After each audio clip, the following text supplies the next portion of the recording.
Malacanang iginit na hindi kailangan ng loyalty check sa hanay po ng militar. Ariya tayong kanina, si RH number 14, Let Narciso ulit.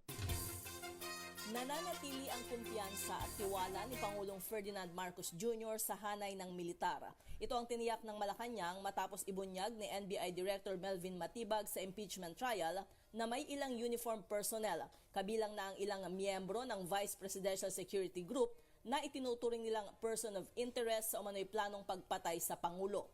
Ayon kay Palace Press Officer Claire Castro, dapat malaman kung mayroon o sino-sino ang mga sundalong titiwalag sa kanilang mandato para sa proteksyon ng presidente. Pero sa ngayon anya ay alam pa rin naman ni Pangulong Marcos kung sino ang mga dapat pagkatiwalaan kaya hindi kailangan ng loyalty check.